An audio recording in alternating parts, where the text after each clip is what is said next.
Um, so this is the 12th meeting for the West Falls Church Transit Station Area Plan Amendment Task Force. Last meeting, I know we went over the basics for how to use WebEx and how the meeting will be conducted electronically. I want to go over that just once more very quickly, since I know many of you, I know we used this last time, but many of you don't frequently use WebEx. Just as a refresher, if you hover your cursor over the screen where everybody's video is, you'll see these series of buttons at the bottom of the screen. The one at the left is the mute microphone button. If it's red, that means you're muted. I would ask everybody that if you are not the active speaker, that you remain muted. That way there's as little background noise and feedback as possible. And if I notice that during the presentations or while someone else is speaking, if we're getting a lot of background noise from someone, as the host, I may mute you. So if you want to say something, remember to just check your mute button and make sure to click it. And once it's black, that means that your microphone is unmuted and you'll be able to speak. The one next to that is the camera, similar situation. You click that to toggle your camera on and off. If it's red, your camera is off. If it's black, your camera is on. And then the button to the right of that is the silhouette of a small person with 3 bars next to it. This opens up the participants window. That's going to be important for participating tonight. So we're asking once again that you use the raise hand feature during the Q&A and comment portions of the meeting, just so that people aren't speaking over each other. If you open up the participants window, you should see at the bottom a small square button that has a hand. This toggles the raise hand off and on. Once you finish making your comment or asking your question, please press that once more to lower your hand. Otherwise, it will remain raised in the participants window. So it'll look like you maybe still have something to say, even if you don't.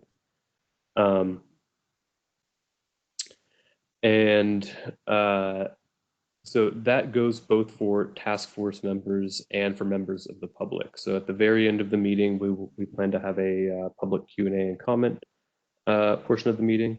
And at that point, if you open up that participants window, you can click the raise hand feature then as well, and we will be able to identify you and let you speak. And you should hear a series of 3 beeps at that point when you're unmuted. And as a reminder, so if you have a question, again, please use the raise hand feature, but make note of it. We'll have a period in between each of the presentations tonight where people can ask questions or make comments or have discussion on various items. And then one last note, if anybody is dialing in by their phone, they obviously don't have a raise hand button on their dial pad, but they can dial *3 and that will do the same thing. They can raise and lower their hand that way. And the other icon I'd like to note is the chat bubble. You see it at the bottom next to the participants button. We will not be monitoring chat for any questions other than technical questions. So if you have a question about WebEx or how to use it, if you're having any issues, please use that chat function and message Stephen Waller with DPD, or you can message myself as well. And we can try to assist you, but chat will not be monitored for non-technical questions. And lastly, the recording of this meeting will be posted online to view later. And with that, I believe I can go over the agenda tonight. I'll share my screen real quick. So first, we're going to begin with the administrative items as we usually do. And then we have a couple of transportation related updates. So we'll hear on a couple of different topics. So we'll hear presentations from folks from FCDOT, the developer's transportation consultant, and from Alana. And finally, I know everybody's eager to hear more details about Virginia Tech.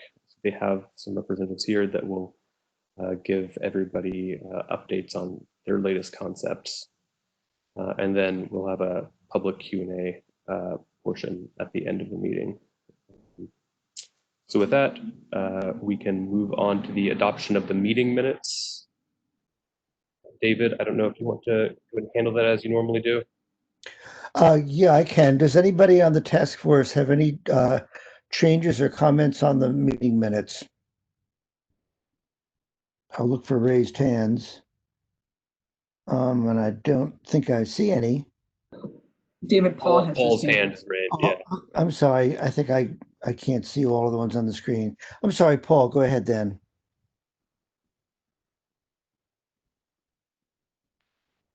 Paul, do you have your hand up? No?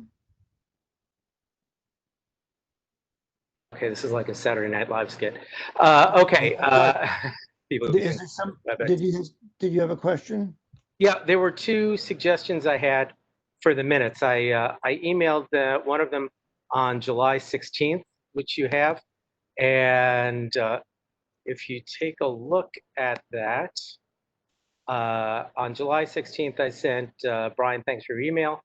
And therefore, I propose minutes are intended to accurately reflect the discussion. Therefore, I propose the following addition. In section 2, after study break, I asked for the following to be added. He also expressed concern about WMATA's ability to manage its own vendors currently and in the future, and noted that there had been repeated unanswered complaints from his community for at least 3 weeks prior to the meeting. He documented those concerns in an email submitted to the task force. So I asked for that to be included because I believe that makes the point of minutes is to accurately reflect the meeting. And I believe that accurately reflects that half hour or so that was part of that meeting. I'd also asked during that discussion, when we went on for about a half hour, that the email that I sent to the task force be included as part of the minutes so that someone looking at the document would understand exactly what the discussion was about. Putting it in the minutes doesn't implicate that the task force agrees or disagrees with it, but it does provide an accurate background for what went on during that approximately half hour. Okay. Thank you, Paul. I did, in the original draft minutes that I sent out, I did include your email with the email addresses redacted. And in response, I did, yeah. And in response to, it was at the end of the minutes. So if you scroll past, you'll see it as an attachment. Oh, I see. Okay, I apologize. And I didn't see that. And then I also sent a follow-up email to the task force this afternoon with an updated draft of the minutes that did include your suggestion. All right. Thank you then. I was behind on that. Okay. Motion to accept. Okay. Anybody want to second that? I second that. Okay. Do we have any further discussion? All right. All in favor, why don't we just say aye? Aye. Aye. Aye. So I'm going to assume that this is there any, sorry, are there any objections? And I see the Jay is here now, so we have all 10 of our task force members. No objections, no abstentions? Jay, did you vote? I know you just joined us. Did you vote aye on this? Yep, voted aye. Okay, so it sounds like it's passed unanimously. Okay, so I think we can move on then. All right, perfect. So for the next item, I just wanted to give everybody a schedule update. I know that the coronavirus has kind of thrown a wrench into everything. So we'd previously presented a schedule that is no longer the case. Obviously, as that would have, I believe that would have had us going to the Planning Commission for a public hearing this month. So, Brian, may I interrupt you a second? I yes, don't know if I'm the only one having this problem, but I'm getting some feedback from you when you speak. you Is know, anybody else it's, hearing that? If everyone can mute themselves, that's one thing. And I know there's a thunderstorm moving through at the Okay. moment. I don't know if anyone else is getting I don't know if it's feedback. It seems more like it's just sort of blooping and going in and out. I don't know if anybody else is hearing that. it may actually be my air conditioner, which is right next to me. Let me turn that off really quick. Okay. And that may I'm not make it getting easier to anybody hear. else saying that they're getting it, so maybe it's me. This is Jennifer. I'm not getting any feedback. So Brian, Okay. please don't turn your air off. It's too hot for you to suffer. I could deal with that. I'm just not sure why it's happening, but go ahead. I just thought it was a problem for everybody. Maybe I'm just hearing it. Go ahead. All right. So as oh, you know what? I have the wrong title on the slide, but this is our draft headline or our draft schedule for the plan amendment. So you know, we're planning on continuing having task force meetings through November, possibly December at this point. So once we return in September for December, once we return in September for task force meetings, we are expecting to have some draft plan text to show the task force, and then we'll start getting your feedback and incorporating that into draft plan text for the transit station area. And then we'll do that throughout the fall and early winter, hopefully being able to reach a position where we can, where the task force can vote on their recommendations to the Planning Commission and the Board of Supervisors. And then that would allow staff to submit their staff report sometime December, usually January, and then would move on to a Planning Commission hearing sometime in the winter, spring 2021, and then a Board of Supervisors hearing in the spring of 2021. Obviously, a big part of this is the transportation impact analysis, which Bob will cover the schedule for that more later on this evening. And I guess I don't know if there are any questions regarding that schedule, please feel free to raise your hands now.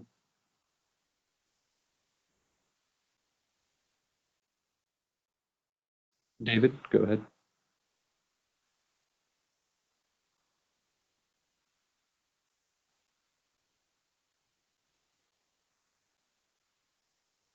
David's on David, you're mute. still muted.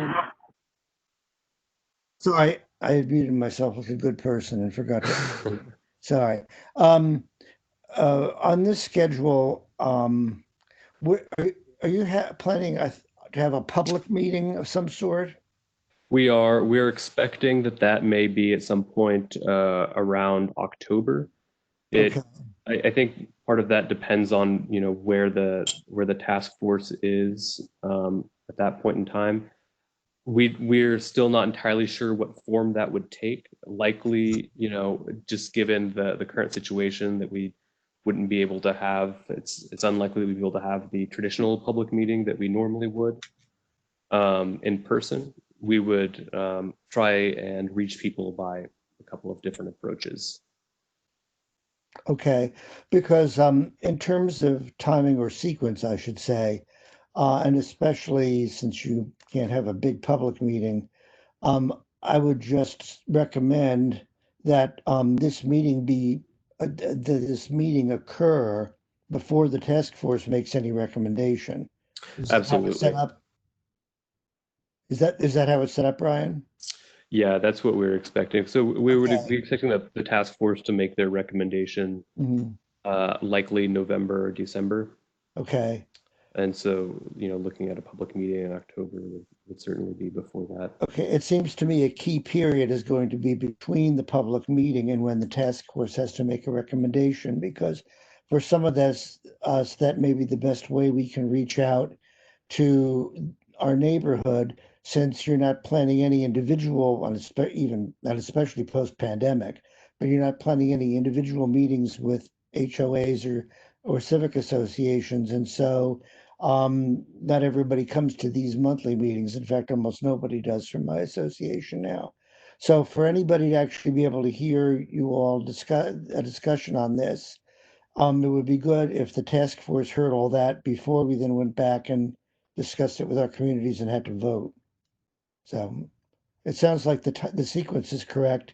There may be an issue of whether we all can get back to our and get some good feedback from our respective associations between then and the task force meeting where we vote. But we can leave that, I guess, for a bit. We can discuss that further. Okay, that's my only if you like. concern. Yeah. Okay.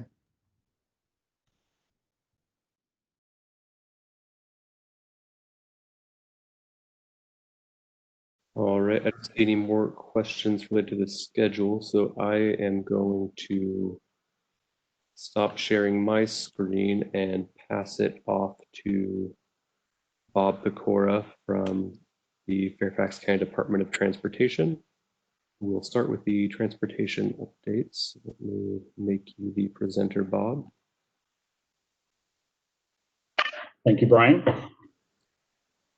Good evening, everyone. Bob Pecora with Fairfax County Department of Transportation. I'm going to pull up one of my screens here, and I'm going to talk about transportation tonight. So hopefully that will be a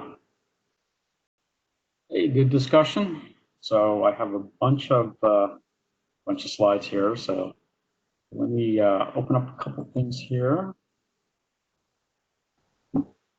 and so I can see everyone, or at least have a couple more screens open. Okay, so you should see my the screen that has a slide that says West Falls Church TSA plan amendment and all that, right? Right. Okay. So what we're going to talk about, obviously, transportation, and I wanted to just here's the agenda for this part of the discussion. So we'll talk a little bit about pedestrian and bicycle connectivity. The Chestnut Street intersection, that's something that's off of Route 7, and it's across from the City of Falls Church project, the proposal that Evan Goldman's team is working with the City of Falls Church to put in. And the discussion about Chestnut Street is one that you've not heard before, so it's something that we've been working on lately. And then I'll go over a little bit more about the process about a traffic impact analysis and a signal justification report. And then we have Stephen Segerlin from WMATA who will talk about comparable densities and the KISS-wide planning. So, and then after each section, as Brian mentioned, we can get through, talk about if there's any Q&A sessions. So I'm not monitoring who's going to have their hands raised, that's others, but we can go through that section by section, and we'll talk about it, and then you guys can ask us questions. So. So besides, as we're doing transportation, we all know that it's not just vehicle transportation, it's also pedestrian bicycle connectivity. So as part of this comp plan process that we're doing, we would be looking at the countywide trails plan and also the bike master plan. We're looking for connections within the project site, within the WMATA and Virginia Tech site, how connections can be had there for both bicycles and pedestrians, but also how does it relate to the larger community? How does it relate to Evan's project at the City of Falls Church site at the high school site? And then how does it fit in with the neighborhoods around it, and also to the City of Falls Church? So as we start this process, and we'll come back with more information for you, we'll look at how we can recommend new guidelines or new policies in this plan amendment to update the trails plan. And this shows up a little fuzzy on my screen. I'm sure it's fuzzy as yours as well, but it's this countywide trails plan has been around for a number of years. It has some recommendations, but it doesn't really have any recommendations for what happens within the site itself. And there's a larger context around what's happening around it. That as the planning works, the planning starts to work with the City of Falls Church site here, and then Virginia Tech and WMATA. We look to provide a pedestrian and bicycle connectivity from within the site to the larger area, And then also that's something that ties back into the site itself from the outside. So it's a process, and we'll be able to provide some guidance, but we'll have your input as well to help us with things that we need to have for policies and recommendations and guidelines that we can put into the comp plan. So be prepared. We'll have more discussion about that. And we'll also talk about the bicycle master plan as well. So both facilities do need some updating, and we're going to be working with you on that. I'd also like to let you know that that Fairfax County has also started what we call the Active Fairfax Plan, and that's both bicycle and trails, looking at it on a countywide basis. So that's a much longer process. I think it's about 18 to 24 months or so, but that process has just started. So what the work that we do here is going to help integrate with the larger countywide bicycle pedestrian connectivity study that's called Active Fairfax. So much more to come. We're looking forward to talking with you about how we can get this kind of connectivity forward, bring it forward to the comp plan, and we'll have active discussion about that as we go forward. So yes, so transportation is just not vehicles; it's other things besides vehicles, and it's also transit uses as well. So anyway, let's talk about the this intersection. So the Chestnut Street Commons Drive Route 7 intersection. I'm going to introduce a little bit, and then Evan's online, and I'd like to have him talk about some of the things that he's thinking with the connection to or this intersection that they're proposing to do. And just want to let you all know that since the last time we met, which was February, we've been working in the background to come up with some ideas, or Evan has brought some ideas forward to us, and we've been trying to work through some of the issues related to the intersection. So if you see on this slide here, where my cursor is, it's my hand that's showing there, that there's the entrance to the West Falls Church, the entrance to the West Falls project site through a commons road or a commons drive that Evan had proposed, or EYA had proposed, two one-way streets, one entering, one exiting. And then across the street is Chestnut Road. And this was creating an offset intersection. So we had met with VDOT, and they had said that they're not really keen on an offset intersection. But we see this as Evan does, and he'll explain it, that this is a major connection. My cursor sure is on the larger one, but the connection from Chestnut Street to the Commons Drive, the main street that into the high school site, and then Virginia Tech and WMATA.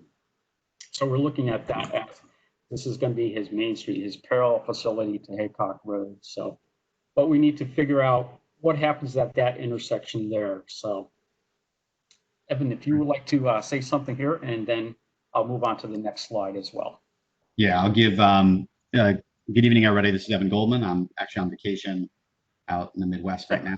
I'm joining just for the first part of this meeting, and then the rest of our team is on the call throughout, including WMATA and Hoffman and Rushmark. So the project that Bob's been referring to, obviously, is the high school site. The project's new name is West Falls. Our partnership there is Hoffman and EYA are 50-50 partners in that project, and I'm obviously the representative from EYA, and then Grant Snyder and Robin Federal are representatives from Hoffman. There's a lot of history to this intersection, and I think really when we first won this competition almost 2 years ago, to redevelop the high school site, one of the key ideas that we had recommended, there's some sort of echo, I apologize guys, I don't know why. But one of the key things we recommended was, creating a grid of streets, creating a direct connection to the metro, and we recognized that on a lot of the local residents' minds was traffic, specifically the traffic at Haycock and 7th. And so, as you'll come to learn or may already know, and have seen in past presentations, there are one of the most effective ways of improving traffic flow is to create a grid of streets and create more options for people to be able to make turns. If you funnel all the cars to the same intersection, it ultimately results in more and more traffic congestion. So the intersection of where this main street came to Route 7 was pretty critical. We always felt it needed to be a full movement intersection, or at least a left in and left out. But at the time, there was different political winds, and there was a lot of concern, especially from the supervisor across Route 7, about traffic cutting through onto Chestnut from this project, or cars cutting through Chestnut to get to this project. And so we ultimately agreed to a left in and no left out, which helped some traffic movements, but really didn't solve the vast majority of your community's issues, in that Haycock and 7 didn't get that much better from a traffic perspective.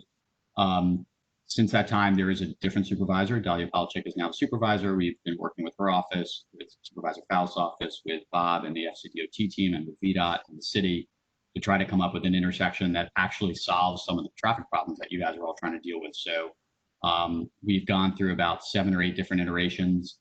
We think we've landed on one that might actually start solving the issue. And it's kind of twofold. How do you protect the residents on the opposite side of 7 from cut-through traffic, while still creating the mobility that's really needed for the network?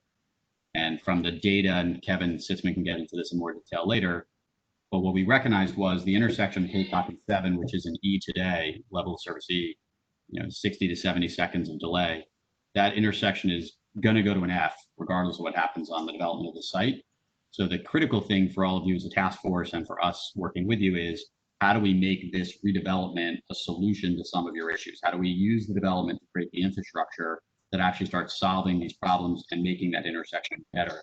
And this left in, left out is really the most critical thing to make that happen. It actually starts taking that Haycock intersection, which is going to go to failing, and actually improves it to what would be a very typical urban intersection performance. So we're excited to work on that. We think it's critical. We know that there are some headwinds in regard. So this is the design we came up with. It's not necessarily standard, but quite frankly, there isn't going to be a standard solution that's going to work here, just given all the different interests that are aligned or at play. So the request, VDOT, we had submitted a site plan with an intersection design that got rejected by VDOT in December. We then started working on a modification to that design, which was what Bob had just shown, which was kind of an offset intersection where cars could go through, cars could make lefts in and out. But because the new road and Chestnut were offset by about 50 feet, VDOT's feeling was and FCDOT that would be unsafe for pedestrians and not an appropriate intersection for a new street. So that got rejected about a month ago. And so this is a new idea that we came up with. We worked through some of the issues with VDOT initially. We've been working very closely with the property owners to the south. We've met with the civic communities to the south, as well as with Dahlia's office about this. And we've been, of course, working with Bob on it. And the main change here is, since Chestnut is a very low flow street for cars regardless, and since the supervisors had already approved putting a full median across on 7 so that you could only go right in, right out on Chestnut as a way to stop cars from going onto Chestnut, we came up with this idea, which was, let's close Chestnut. Let's actually have Chestnut dead end, which you're seeing a dead end here before it gets to Route 7, which would stop cars from using that as a corridor to get through. And at the same time, we know that the commercial property owners are desperate for a traffic light there. They're very worried about how would they load their shopping center, how would customers get in and out of their center if they don't have access like they do today, which is full movement on Route 7. Recognizing that, quite frankly, the trucks would have to go through the neighborhood on Chestnut to get to their center. We've also been working closely with the president and vice president of the Townhome Association right across the street, who are very supportive of having. Oh, can you go back one slide, Bob? I just want to walk through the design of it first. Oh, sorry, not that. Yeah, there you go. We've been working with that community as well, and they are very excited about having access to a light. They agree that they don't want cut-through traffic, but they also don't want to be cut off from Route 7 altogether. And so having access to a light, even if it's through the shopping center parking lot, gives them the ability to get left in and out. And so the commercial property owner to the south, which is Jackie and Danny Lee, have been working with us with this idea, which is essentially Chestnut dead ends. A new traffic light gets created at Commons and into the commercial property. Obviously, cars can go through that shopping center and out onto Chestnut, just like there are shopping centers all throughout the county where you have, a side entrance on 2 different streets. There would be a public access easement granted to allow that, so that the local people, the people who live in Falls Hill and the people who live in the townhome community would know how to get in and out, would know that they can get to the traffic light. But if you're using Waze, if you're using Google Maps, if you're cutting through, that wouldn't work. That, it would show Chestnut as a dead end. So it starts dealing with some of the fear of cut through traffic while providing the access. And I think universally, there's a desire to have a pedestrian connection crossing to allow this community to the southwest to get to the metro. You can only have a pedestrian crossing on Route 7, obviously, with a traffic light. So once again, that traffic is critical if we want to hit our mode split goals and have less people in cars, if we want to hit our cycling goals, our pedestrian walkability goals. Because of the 23-foot hill from that intersection down to Haycock, what happens today is people don't want to walk all the way downhill and back up the hill, so they run across Route 7. There's no light there, and you've probably seen people doing it. And it's extremely dangerous. So this is really a solution to create a safe pedestrian way for people to cross. So as I said, somewhat non-standard. This would require a site plan amendment for the commercial property owner's site, which we're working on with them. It would require potentially a parking reduction, looking to see if we can get them enough parking that wouldn't be the case. And it would require a road closure of the end of Chestnut. So those kind of 3 critical policy issues are up for debate. The intersection that gets created is a perfect intersection. It's perfectly 90-degree, great pedestrian crossing, very safe. So that side of it is quite good. And so VDOT is analyzing, our traffic engineer is going to do a traffic study as well as a signal justification report to VDOT for review in about 10 days. And that will kick off the process of review over the next 45 to 60 days to DOT and VDOT and the city and everybody. The goal being that by October, November, hopefully that we've gotten enough support behind it, that we've got a direction we can move in, and then that will really inform the Haycock and 7 traffic impact. That's the overall.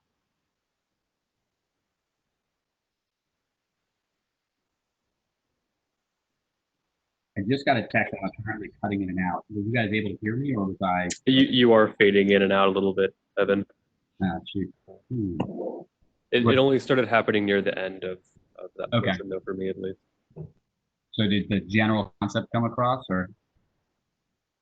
Yeah. Okay. I see David shaking his head. Okay, good.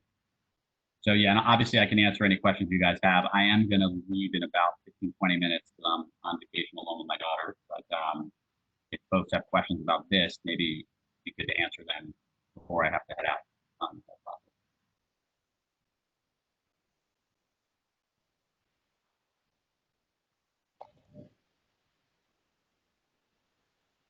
Not seeing any hands raised.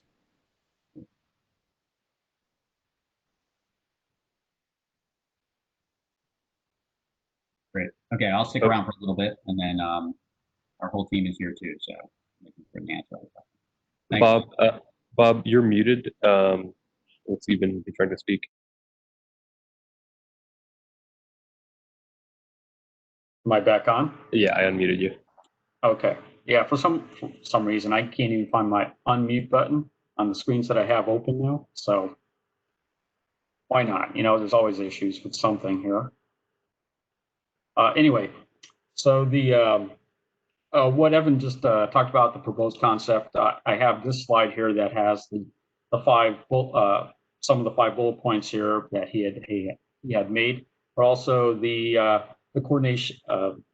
These bullets down here at the bottom are what we're looking at to try to make this work. But it's still, we're coordinating with Falls Church, with Evan, EYA, with the property owners, Falls Church, VDOT, and within Fairfax County itself. So the signal justification report, I'll talk about that in just a little bit, as well as the TIA, just more or less what the process is for those. Evan did talk about the abandoning the Chestnut Street to make it a cul-de-sac and the public access easement. and then modifying the site plan for some of the things that we need to cover with that. So, and then there's the required review, the waivers, modifications, and approvals by VDOT as well. So VDOT does have ultimate say on this because the Route 7 is a national highway system. So they would need to review the signal justification report, as well as the TIA, or the traffic impact analysis. And the Northern Virginia office weighs in on it, but also the district engineer, or not the district engineer, the state engineer has to weigh in on this because of the significance of Route 7. So the final decision will come from the Richmond office as far as the signal itself and the change in the intersection modification. So that's something that it's part of the process that EYA has to go through to propose this kind of a modification to the intersection. Also for the site plan approvals or the waivers, the modifications, that has to be approved by the county, by the Board of Supervisors as well. So there are certain aspects of it that will need to happen. So that will happen after after VDOT weighs in on this design and see if that's something that they're willing to work with to allow the intersection to be changed. So moving on. So yeah, these are the existing photos from the area. So we're looking at this is what it looks like now. The commercial property, this is the Lee's property here. The townhome property in Chestnut Street. You know the area, so I just brought these up just in case we needed to speak about what's out there today. Different perspective of the same existing aerial shot there. I see someone's taking a picture. I'll wait until, there you go, Linda. You're all set? Thumbs up? Okay, that's good. So now we'll talk about traffic impact. One moment, Bob. Sorry, Okay. Stephanie has her hand raised. Yeah, sure. Yeah, I'm missing something here because I don't understand how it's a signalized intersection, but Chestnut Street is a dead end. What's the other side of the signal? It's this property. It's the other side is the high school redevelopment site. So this is their entrance. This is the residential, the office. Their Commons Drive here. So this intersection is would be across the street from Chestnut Street ends now. It's an offset intersection as was proposed initially, but with VDOT telling us that they need to have an aligned intersection. So by having a design that it's not a driveway, but it's a new road connection, aligns directly across the street from what EYA is proposing to do for Commons Drive. So that way, this road is directly across the street from this road here. Okay. Yeah, Stephanie, I mean, I think that's where probably the biggest dispute is right now. Bob just said something that we don't agree with. The proposal that we originally talked to VDOT about and the way that this really needs to work is that, just like there are commercial properties up and down Route 7 that have traffic lights to enter the shopping center, you would have a traffic light entering a driveway into a shopping center. And on the opposite side, you'd have a traffic light entering the Commons, becoming the street. And so you could go straight across the Commons, across Route 7 into the shopping center or not. And then Chestnut would be a dead end. So there'd be a disconnect between the public right of way from Chestnut to Route 7. And that little piece would have an easement on it to allow people to go across it, but it would not be public. And that's really critical, because if that's not the case, this has to become a street, then it doesn't work and the whole thing dies and no one gets left in and left out. And Haycock and 7 just gets worse and worse what happens. So that's what we are really pushing for. We're following up with VDOT on that, obviously working with that community on that. But the idea is, it is a driveway into a shopping center, and then on crossing it is the property. Right. Am I still on mute? No. Okay.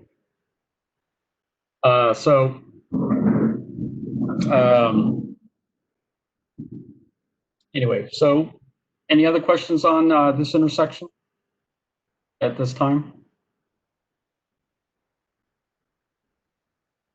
Anything, Brian? I've got something. Okay. I just picked up, I'm sorry, do you and Evan, Bob, do you and Evan have a disagreement about this plan? I don't quite understand about this alignment. It's part of our discussion and coordination. So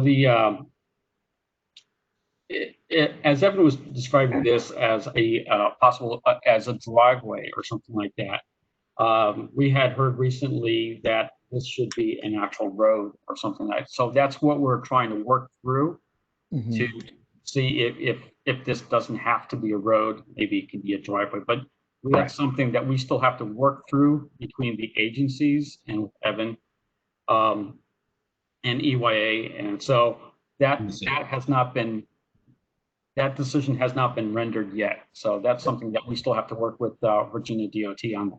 Right. Okay, And the can you difference show me is, it? the difference, what you should just be aware of, the difference is if it's a road, that means you can't have another access point off of it for 275 feet. It would essentially be all the way at the end of the shopping center. If it's a driveway entering a shopping center, which obviously this is, then you can have those access points 75 feet from the entrance. So that's really the critical difference. Can you show Bob on there exactly then where that, I assume that entrance, where that passageway through the shopping center somewhere does connect with Chestnut then, right? It has to connect with the street. Yeah, so somewhere, can you show where that is? This part here where my hand is, this connects with Chestnut Street. So there would be, right now, there's no driveway here. So that would be a new connection here. This entrance to Chestnut exists. Okay. The 75 feet that Evan was talking about was from the edge of the street here to here. It's like, I see. So it's just between the two green areas, basically. So you're really not cutting off much of Chestnut at all. Well, I mean, I understand what you're doing, but you're entering Chestnut almost where you would enter it off of 7. Exactly. So instead of as people are traveling eastbound on 7, now they would actually just right at the townhomes take a right in or turn right into it. Okay. Here, there would be actually just go a little bit further distance, and they would enter right into this point here, this access point here. Okay. All right. Thank you. I understand. Okay. Any other questions? I can move on. Okay. Oh, yeah. So these are all the slides that are related to the Chestnut Street. Sorry, Paul just raised his hand. Go ahead. Okay. Yeah. Hi. The question I have is actually someone from my complex texted me and just noted that looks to be about very close to the Haycock Route 7 intersection, and asked, how does the existing grid actually remediate the existing congestion we have? Is that a cut through?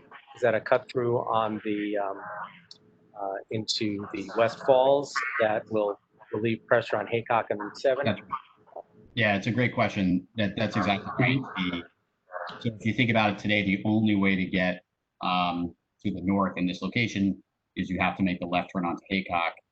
In the future, some of the cars, if the cars would make a left onto Commons and then go straight and connect back up to Haycock, and similar in the opposite direction. So, whereas Haycock is 2 lanes in each direction, adding an extra lane on the Commons essentially adds more than 50% of the capacity, more than just 1 lane would, because 1 lane typically carries more cars per hour than 2 lanes next to each other.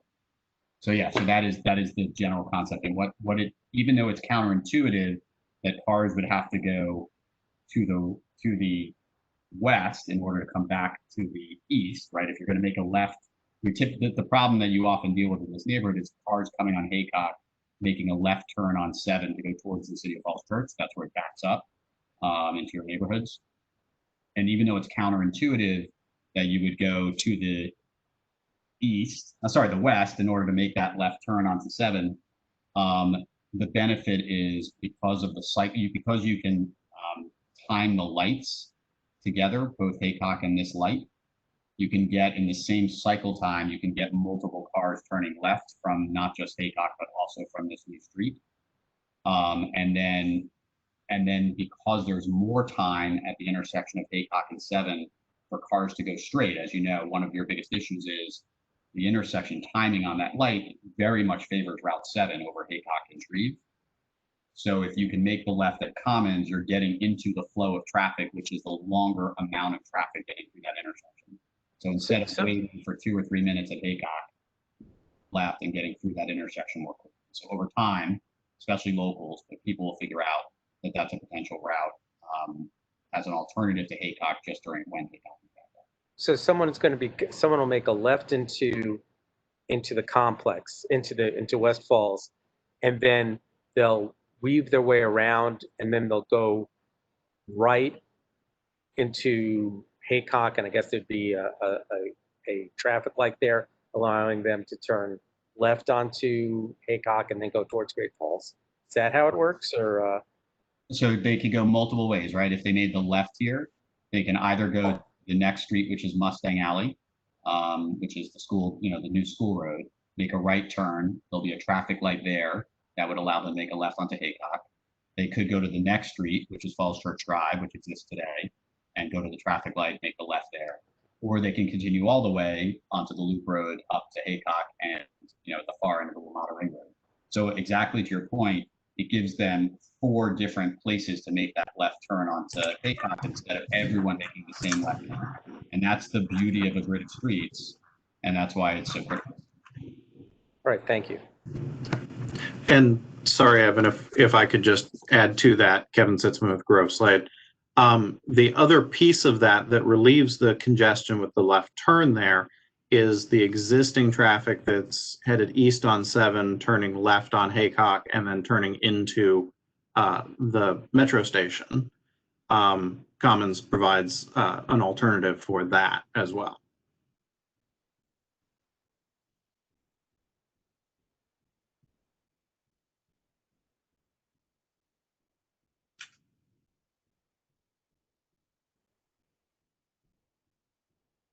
Were there any other questions? Paul, it looks like you still have your hand up. I assume that is up from earlier, or do you have an additional question?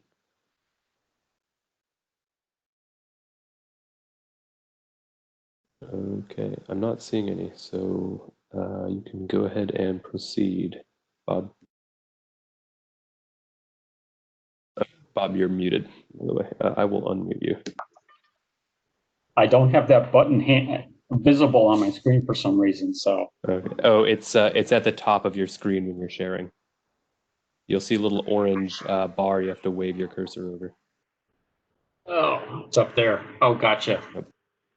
Okay, now I'm all set.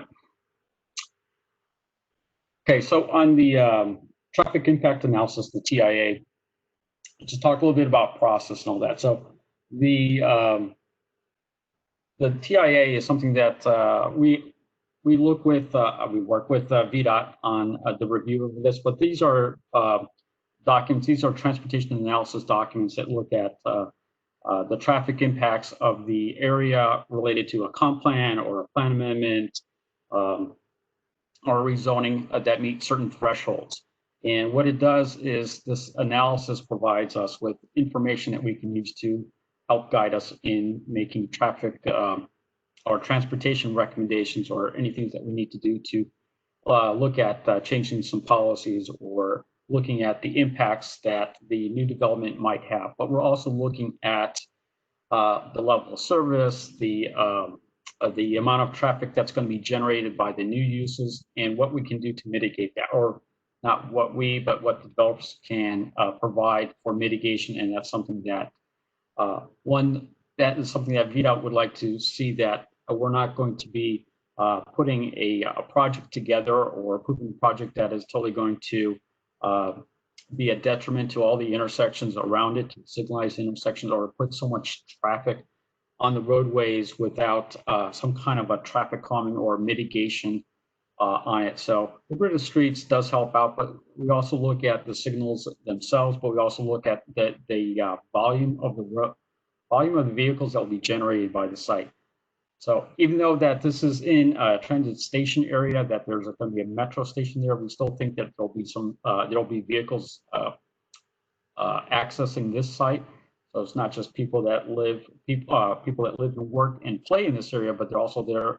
It could become a destination point. So people are going to be coming here and leaving this site to and from the site for the city site, the Virginia Tech site, and the WMATA site. So the TIA is going to help us to make some decisions. So the City Falls Church, they're expecting a TIA with the West Falls project. For Virginia Tech and WMATA, we're looking for a combined traffic impact analysis statement or document.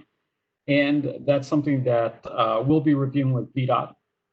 And when VDOT reviews it, they have their process starts when the report is submitted to VDOT. It starts the 90-day process. So it's a 90-day review period. Lately, VDOT's been able to turn around comments. What they do is they review the report, review the analysis, review the modeling analysis.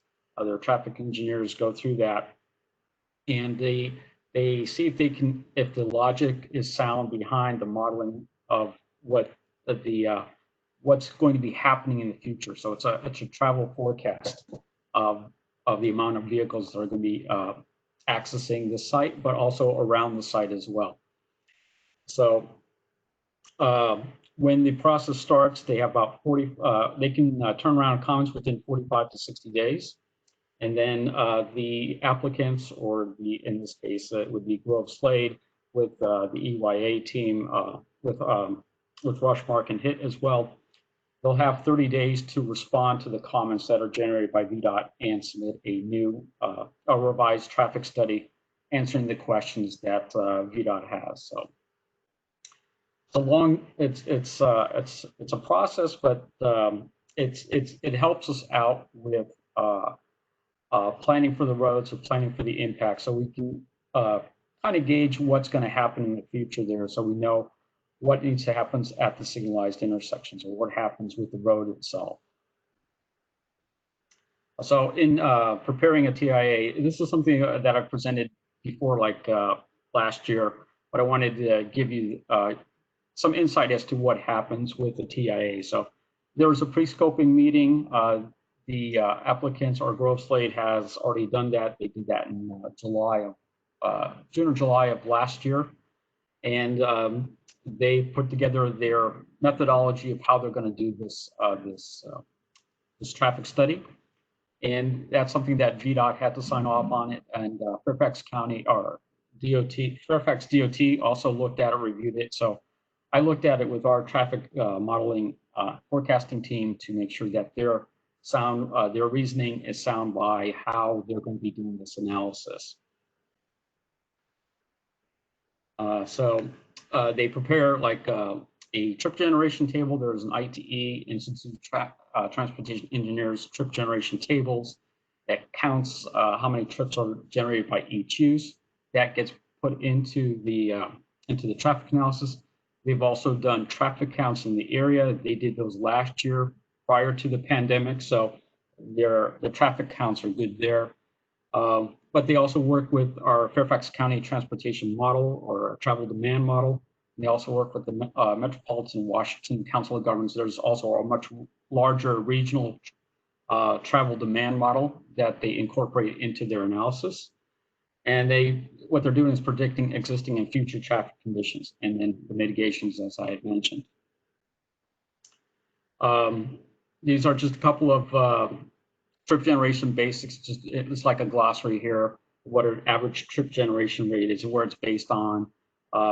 One trip is a single journey made by an individual to a destination, to a point, or between 2 points. And then what trip generation is, basically. So average annual daily traffic volume, that's also part of the traffic analysis. And here I included what's from 2019. These are 2019 numbers. So I refreshed this slide to show you that on Haycock Road between Route 7 and Great Falls Street, there's 12,000 vehicles on an average daily volume level. On Route 7 or Leesburg Pike, it's between I-66 and Falls Church boundary, it's 30,000 vehicles. And then as we just talked about for Chestnut Street, so between Route 7 and Gordon's Road, which is the next street further into the neighborhood, it's less than 1,000 vehicle trips or 990 vehicles. And then Shreve Road, which is opposite of Haycock Road as it goes towards Route 29. But in this segment here from Buckaloo to Buckaloo and the WO&D Trail to Route 7, it's 10,000 vehicles in that segment. So the link to all this information is below the slide. It's on the bottom of the slide. And the VDOT's website has it for the entire state of Virginia. So you can pull up information about every road and every jurisdiction in the state of Arizona. Did I say Arizona? State of Virginia, sorry. Anyway. And then the other thing that's regarding, like Evan had mentioned it, or we had both mentioned it, that at Chestnut Street, there's going to be, they're proposing a new signal. So a new signal requires a signal justification report, and that's a different kind of study. But they also have to prove that the intersection not only warrants a signal, but it has to be justified. So there's like, I believe it's 27 steps or 27 checks that they have to review to make sure that this work will work. The guidelines were published on VDOT's website, the link is below, and that was from November of 2019. And now, just so you know, signals are not the cure-all for all operations, but it's also something that the VDOT will be looking at for operational safety and cost impacts. And since, again, Route 7 is part of the National Highway System, this report has to be presented to the Northern Virginia office. And they will review it, their traffic engineers review it, but the state engineer has to review it down there in Richmond before he agrees to any kind of changes to the intersection. So. Now this is a transportation study. Kevin Sitzman's on here, but he had presented this to us in February, and where they are with the process, they did the scoping work already. So this part here, I'm going to let Kevin talk about this really quickly if he can. So. All right, thank you, Bob. So again, this slide that we went over in a bit more detail in February lists out all of the steps from left to right in generating the traffic impact analysis, the TIA. As Bob mentioned, the scoping is a discussion with the development team and in this case, the review agencies in order to make sure that everybody's on the same page with all of the assumptions and parameters that go into the study, as well as the geographic and horizon year scope of that study. That scoping meeting happened and the scope was signed off on. The next step is to make sure that we have appropriate traffic counts. While, as Bob mentioned earlier, we certainly want to look at non-motorized transportation. The vast majority of the level service computation is based on vehicle trips, and that's what the acceptable or not acceptable nature of an intersection is based on, is the level of service for vehicles. We'll get into that just a little bit more in a second. So the data collection was actually counts of pedestrian, bicycle, and vehicle travel, again, pre-COVID, but within the acceptable range of 2 years for the age of the counts. From that, we take into account other components of future traffic. In this particular case, regional traffic growth, additional trips from the West Falls site, and anything else going on in the area. We add those trips on top. We add in the WMATA and the Virginia Tech pieces of the site. We look at with and without the proposed development, and we plug those forecasted traffic volumes for the future into the analysis. Now, in this particular case, as Bob mentioned, because it is a larger scale comprehensive plan review look at the area, right? It is not just short term, but there's a longer term horizon. So in a smaller development, we would just have a little bit of growth and the particular volumes for the development. In this case, because it is a larger site and there's a longer horizon to it, we made sure that those traffic forecasts were in line with what the regional travel demand forecasting model would predict. So there's sort of a cross check there between the near term and the long term horizon. So all of those volumes we looked at for a shorter term and a longer term traffic analysis, and basically what that spits out as an answer is the delay. How long a vehicle has to wait at an intersection in order to go through.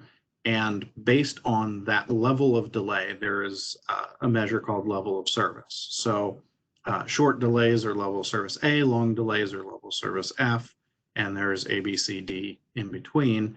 And typically level of service D is seen as the acceptable threshold.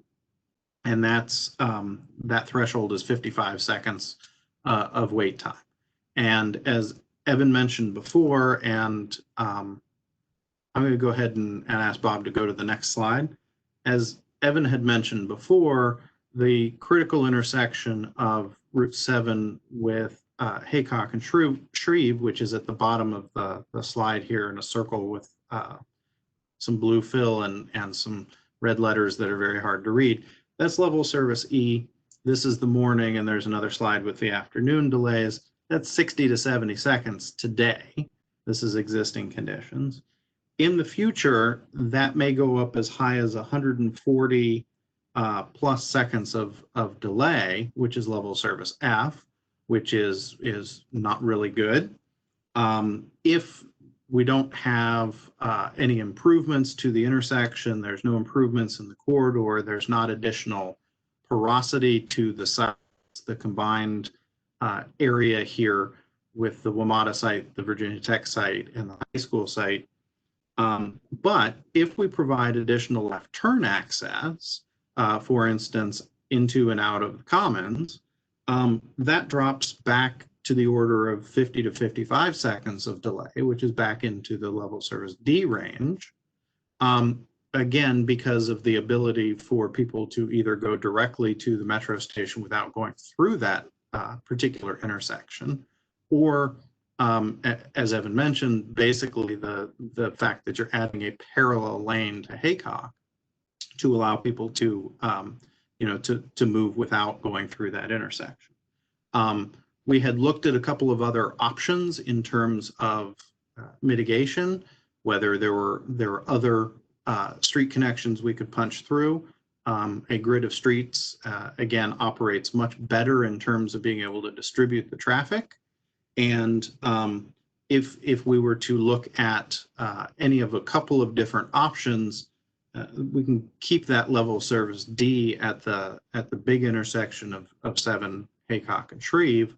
And I'll just mention that there's a couple of tweaks that we're making right now to the TIA for the high school site. So obviously we're taking those into account in the Virginia Tech and WMATA report and that analysis.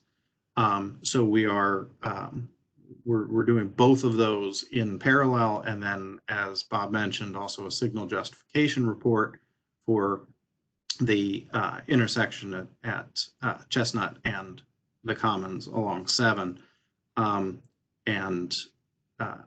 There are two components. There's the warrant component, which is there enough volume of the appropriate type at the appropriate time to warrant having a signal is there's some base threshold, either in terms of pedestrian volume, vehicular volume, conflicts within the intersection that are best handled through a traffic signal. And then the justification portion, that's a newer component from VDOT's requirements, is essentially to show that the signal is the appropriate measure, and not just that it meets a warrant, but it's the appropriate measure that some other intersection design might not be better.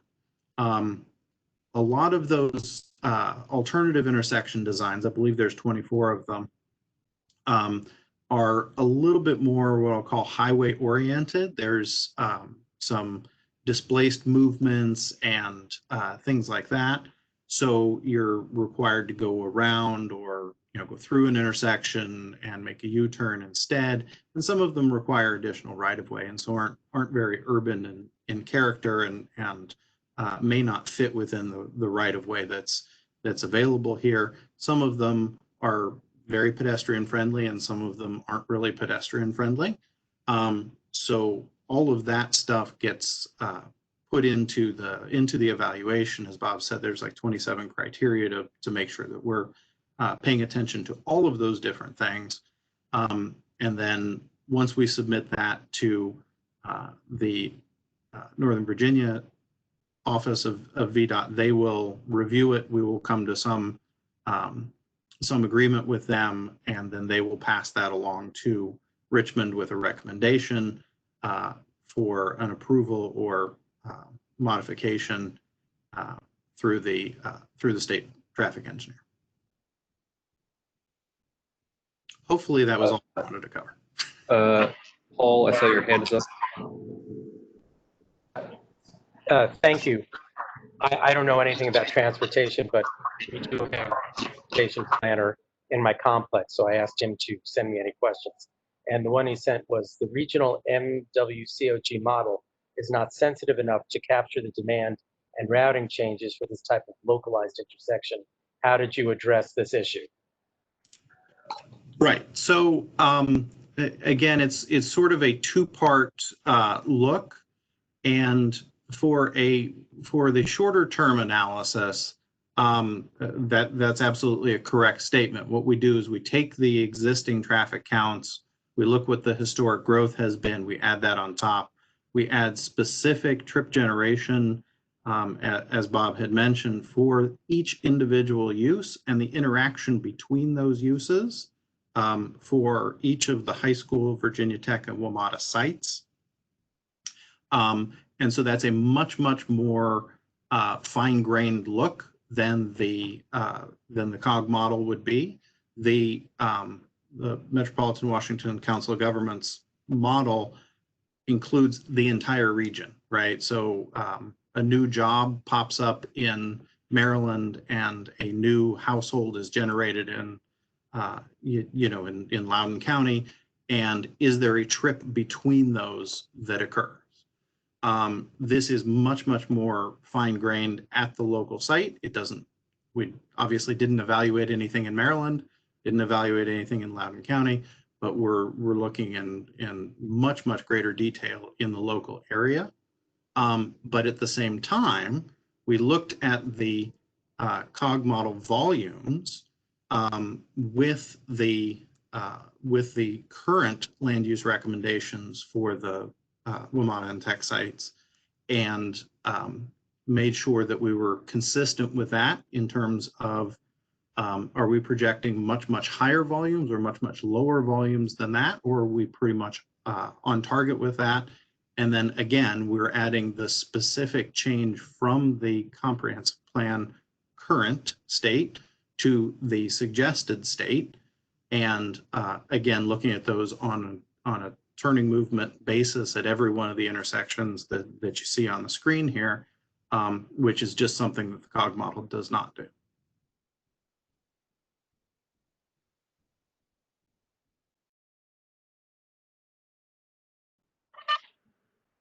Any other questions? I am not seeing any other hands raised. Okay, we'll move on. So actually, at this point now, it's we're up to the West Olmada West Falls Church. Stephen Sutherland has a few slides here he'd like to go through, and I can advance the slides for you, Stephen. That would be great. Stephen, you're pretty quiet. I don't know if you can be closer to the microphone or. Is this better? That's much better. Hello? Yep, that's much better. Can you hear us?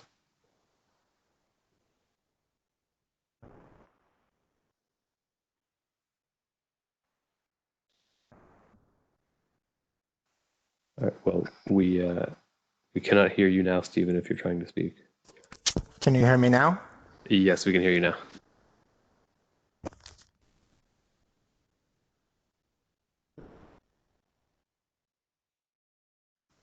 Well, we could hear you. Stephen doesn't know we're expecting him to speak. This is David, sorry.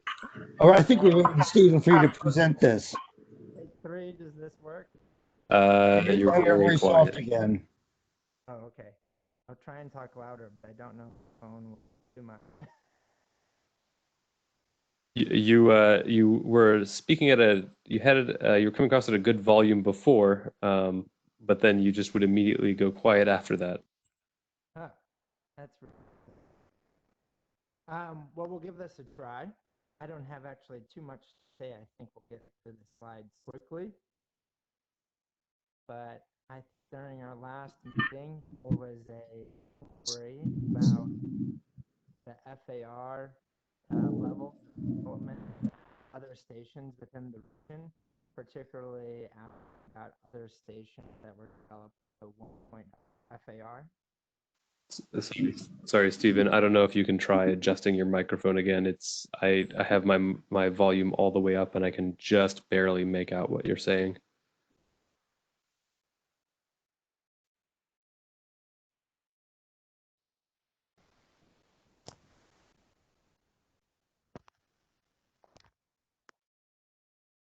Let's see. Hello? Still very quiet. Well, Do you want to try dialing in? Evan and Pam might also be able to present this, so they can jump. Hey, Brian. Yeah. This is Neil. Do you want me to jump in here and kind of pinch hit for I Stephen? can go ahead. All right, Pam. Great. Yeah, I'm sorry. I was on mute. I didn't realize. I was talking. Hello? All right, we can hear you, Pam. Great. So yeah, I think at our last meeting we had a question about FAR at around at different developments around other WMATA stations. So we pulled together some data on construction projects in some WMATA stations over the past 5 to 10 years. And what we found is that FAR in the recent construction projects that we've seen have been at least 2.0 and often are higher. And we've pulled data from developments that we know about around certain metro stations. And this is the FARs that we are using are based on some of the projects that we've seen. But I think a lot of the metro stations actually allow for higher FARs. It's just that the economics make it unfeasible for developers to build that high. If you go to the next slide,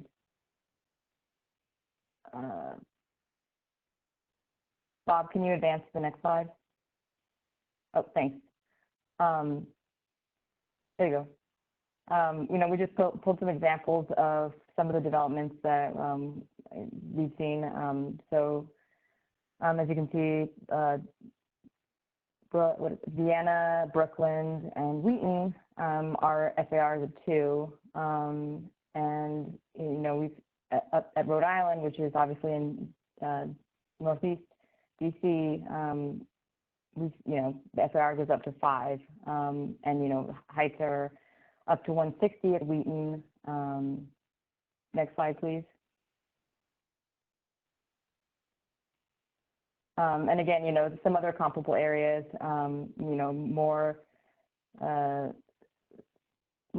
as urban as Fort Totten, but Grosvenor, Huntington, Wheaton, and Greensboro, which is part of the Tysons area, goes up to 5 FAR, and you see heights up to 200 feet. Next slide, please. And so, we pulled two examples that I think are pretty striking examples of the emphasis on doing transit, densifying near transit. The Ballston Station area, we found FARs up to 7.6, heights, 220 and also exceeding 220 feet. Obviously, we're not going to be building that high at the Virginia Tech WMATA site. But these are just some examples of the types of the intensity of development that's going on in other parts of the region. Next slide. And I just wanted to, in case to remind the task force, the Board of Supervisors authorized the plan amendment study for Virginia Tech and WMATA. So for Virginia Tech, they authorized it to be studied at 2.5, up to a 2.5 FAR, and from WMATA at a 0.96, just as a point of comparison to what WMATA is showing here. Yeah, and we certainly would not be building to this intensity. This is just to show you examples of development at other station areas. Right. Sorry, this is, I'm just going to jump in, Pam. One of the important points that comes out of this section is that the WMATA parcel is at a 0.96 FAR and the Virginia Tech is at a 2.5 FAR. When they're blended together, it's 1 something, which is substantially lower. 1.3, which is substantially lower than any other metro station in the entire system. So as it relates to density, we're asking for a substantially smaller amount of density than any other station in the system. That's correct.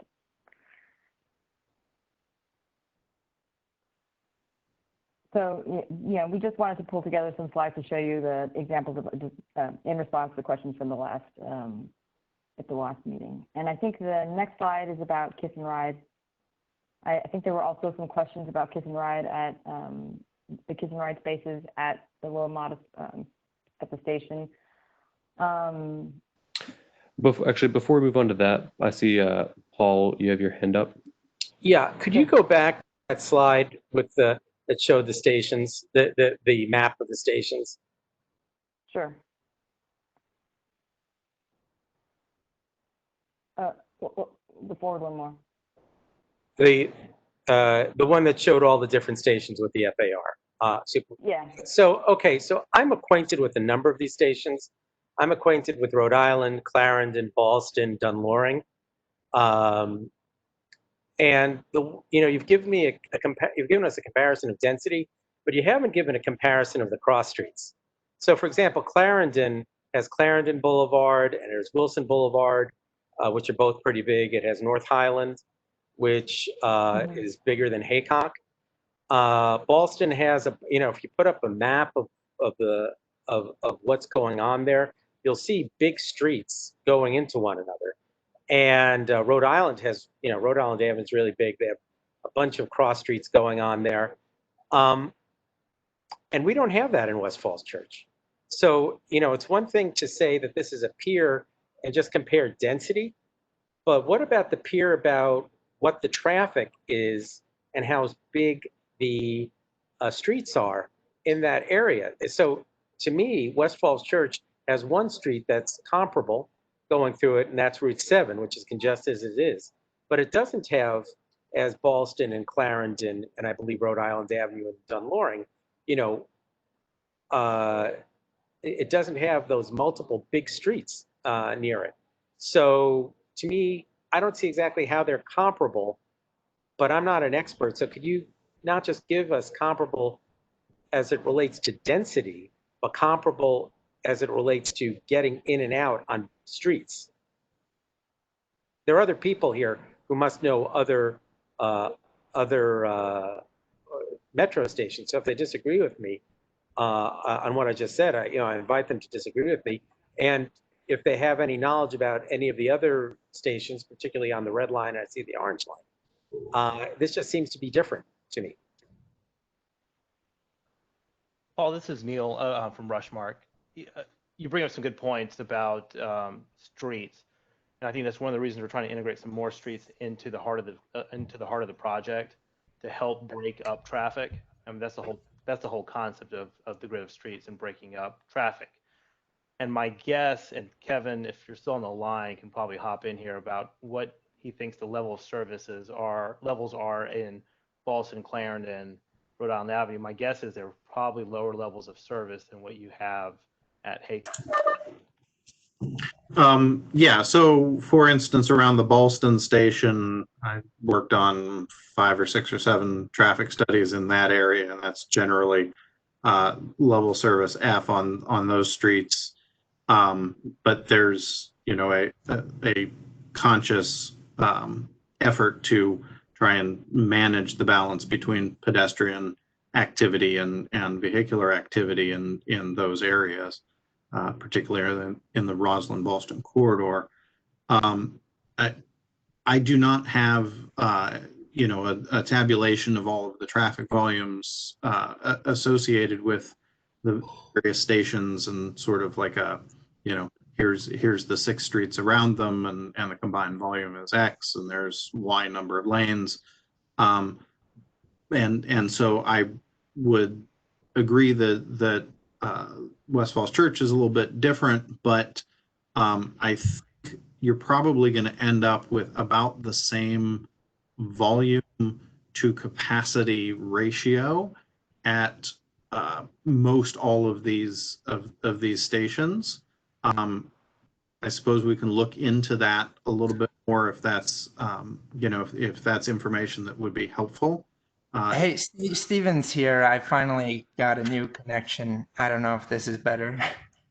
Much better. Yeah, it's better. All right. So Paul, you absolutely right on the mark. All of our stations have varying conditions, varying types of roads, and it is almost impossible to find a one-for-one configuration example. So the traffic analytics that Kevin and Bob presented earlier, that's a state and nationwide adopted methodology for comparing the impacts of projects like this. Because if you just say, is there 1 or 2 arterials or 1 or 2 roads next to a metro station and what's the density there, the situations are so unique because they all have different types of traffic load depending on where they are in the city and proximity to job centers. So that main mechanism for evaluating what is comparable or having an impact is that traffic impact analysis, and that we're looking at those level of service thresholds to determine if we are at an adequate level of service. I mean, the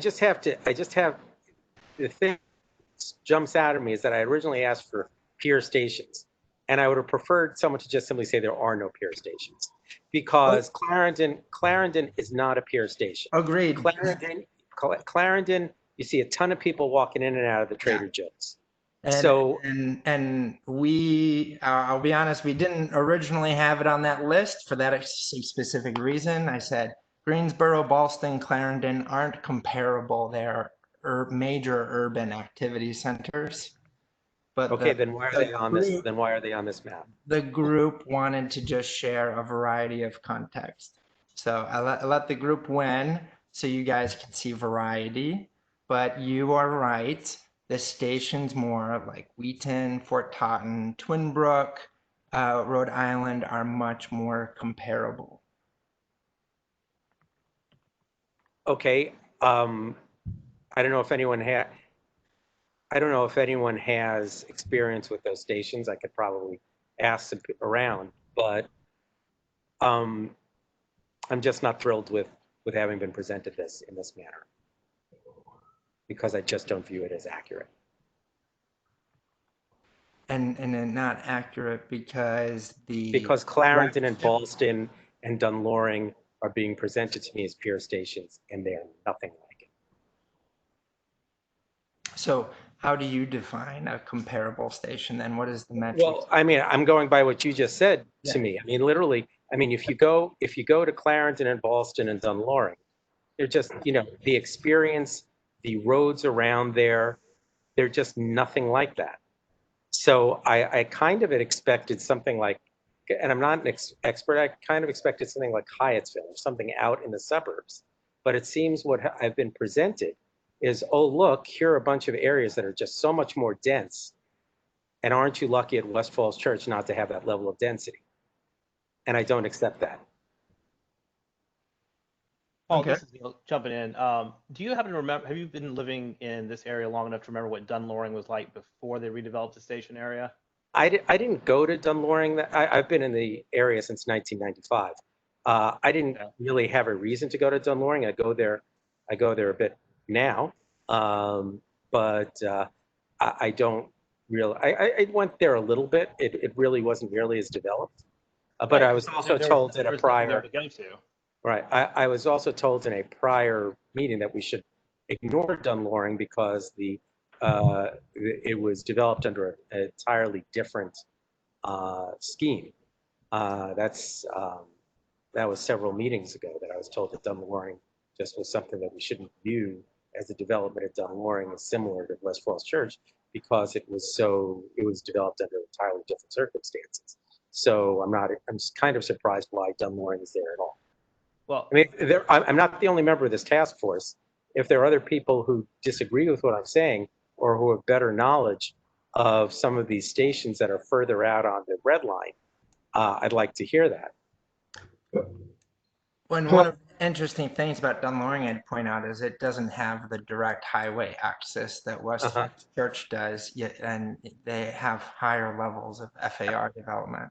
Right, but I was told at a prior meeting we should not look at Dunloring when we talk about West Falls Church. Well, Paul, this is Brent Snyder with Hoffman, and I think Neil's trying to make the same point.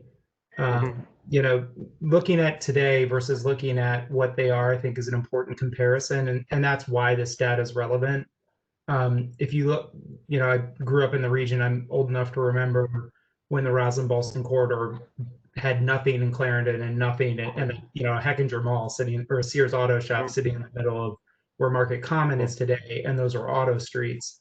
And Neil and his firm has worked at, you know, in Dunloring, and they're, you know, they remember what those neighborhoods were like. And I think the key difference is the grid of streets with Clarendon and Wilson in the middle of the RV corridor was an auto-centric street. The density has been amplified over the last 30 years. It's an excellent example of it, significantly, but traffic hasn't increased. And it's because the nature of the development that's gone in there is walkable, and it's able to support that development. So I would venture to guess, and I'm not a traffic engineer, that Wilson and Clarendon Boulevard have significantly less input than Route 7 and Haycock. Happy to be corrected on that, but significantly more density over those 4 or 5 metro stations. And it's because the type and nature of development that's gone in there is walkable, so it hasn't hit the grid. And that's what's being proposed here. So really it's an example of the you know, the current condition versus the future condition and what the results of that are. I spend a lot of time in Clarendon, and I just, you know, someone could show me the statistics, but I think Wilson and Clarendon get substantially more traffic, even North Highland, than Haycock. They're major roads, and Haycock is not a major road. Right, Paul, but Route 7 is a major road. It's one major road. Yeah, and they're so not multiple major roads. Right, and so what we're trying to do, and we're limited here because of the way that the sites are laid out, but we're adding in a through street that will carry some of that traffic, similar to Clarendon and Wilson, out to Route 7, which can then get dispersed throughout the region. Okay, well, I don't want to belabor my point, But, you know, I have an issue with Rhode Island, Clarendon, Ballston, and Dunmore being put on this map like this. But And that's a fair point, Paul. And I think we'd be happy to talk about this, you know, in more detail on what are appropriate comparisons. and can you go back and give us an appropriate comparison, not just showing us a metro station with density on there, and so you say, oh, there's so much more, but to show what the conditions actually are in those areas, and to show us why they're not comparable. Well, that's the challenge when you're looking at our system-wide, is all of the stations have a lot of variance to them, whether they have a 2 or 3 lane arterial road, are they at an intersection of an arterial road, ridership levels, density levels, and you'd be surprised for even 91 stations, you don't find these groupings that are, you know, a clear-cut exact match. Many of these stations are similar to West Falls Church, where they have just one arterial going next to them. So that's why we captured this, and we. I'd like to see which ones have the one arterial and to learn about that. So. And I don't want to belabor the point, but. Right. So I'd like you to go back and do that. A lot of those are your red line stations: Twin Brook, Grosvenor, Wheaton, Fort Totten, Brookland, Rhode Island too. They just have one arterial. They do have side streets, just like here at the West Falls Church example with Haycock, but they only have one arterial. Okay, thank you. I saw, David, you have your hand up. Yes, thank you very much. Partly I put my hand up because I didn't want Paul to think the rest of the task force fall asleep. I think you make some very good points. I don't know that I have too much to add on individual things. I think I accept WMATA saying that that it's really hard to compare any of them. So I kind of wonder, I mean, on Dunloring in particular, I'm thinking, well, it's very built up, but it was sort of built up in an area that had nothing in it at all. And it doesn't really have the comparable, adjacent residential areas that this particular development would have. But I think my larger point might be maybe we're going off on the wrong thing trying to find a comparable station. So if WMATA comes up with a couple like Stephen just did, I think, and said they're comparable, you can look at those stations and you can see what it's like, and you can say, oh, well, I can accept that, or I can't really, I don't want our area to look like that. But I'm not sure that that's going to be a very reliable comparison. I'm not going to say don't do it. I mean, Paul asked for it. If you can find more information, fine. But it seems to me the thing we really ought to look at is looking at our situation is unique. What is the traffic like now? And what does the traffic study show traffic is like now at these intersections, and in terms of amount of cars on the road? And what does it show it's going to look like later? And are we willing to accept that increase? Because we all know what the traffic is like now, and we think it's pretty hideous at a lot of these places. So if the result is the traffic is going to be worse, I think we all have to ask ourselves, is that acceptable to us?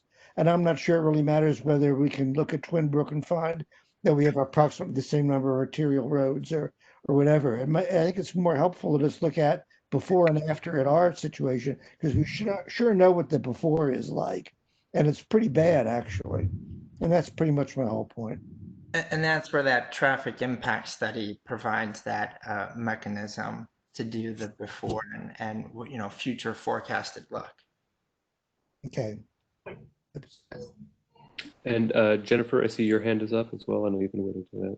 Yeah, I just wanted to say a few things. One, I wanted to start by saying thank you for this information, because this is exactly what I understood that we had requested at the last meeting. So I realized that, the second you get a data point, you come up with another data point you want. This is what we asked for, and this is what you delivered on. So thank you for providing this information. I think it's very helpful to see different areas and the different FAR and max height values.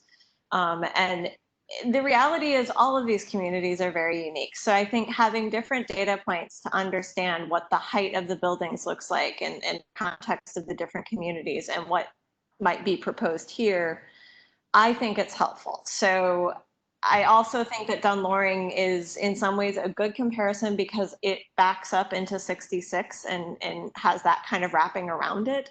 So similar to West Falls, it has limited access. I think Gallows Road is almost as busy as Route 7 some days. So I think, we can do a little work to take the data points you've provided and think about them and think about what we know about those areas and the traffic and make some educated decisions ourselves. So I just wanted to be the voice of somebody saying, thank you, this is helpful and what we asked you to do.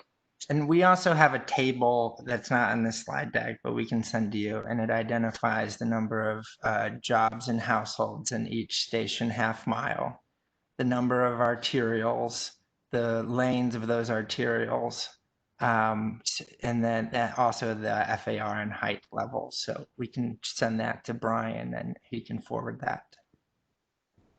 That sounds great. And then to just echo what David was saying, I think, as we continue talking about traffic, I have to imagine there will be many more conversations.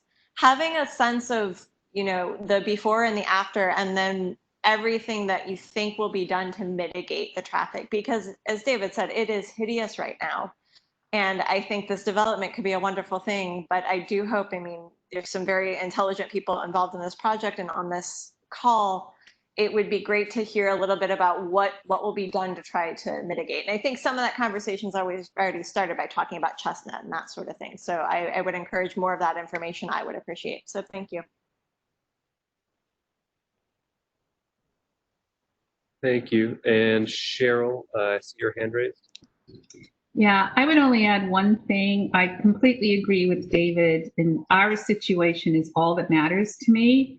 So Paul, if you want additional information, can they do it offline? I am truly not interested in this is what I have never been to and probably never will be, but I'm very interested in the specific details about our particular area. So rather than taking everybody's time, I'm unique here. Can you do some of this more detailed stuff offline? I don't mind doing that offline if they want to withdraw the comment that these stations are actually comparable. That's fine. I don't think these, from what I've seen, none of the stations that have been proposed are comparable. So the densities that have been proposed aren't relevant.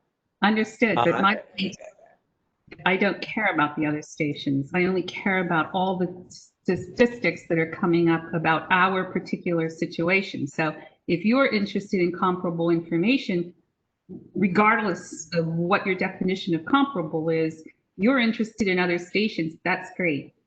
And well, if maybe I'm unique here because I'm really not, I'm only interested in our station. Well, the question is whether other stations provide other insight into our station. Now, WMATA seems to believe, or the people seem to believe that there is, because they actually came up with a map that shows comparable stations. If they're saying that none are comparable, then my view is, okay, fine, then none are comparable. But if they still believe that some are comparable, I still am interested to hear what has happened at other stations, what has been successful and what has been not successful there. So that's my personal view. If the majority of the people on the task force don't find the real life occurrences at stations that may be similar to ours to be relevant, then I can not make any further comments about it. But I would have been more happy with the map that I had viewed as more accurate, or a statement that none of them were comparable.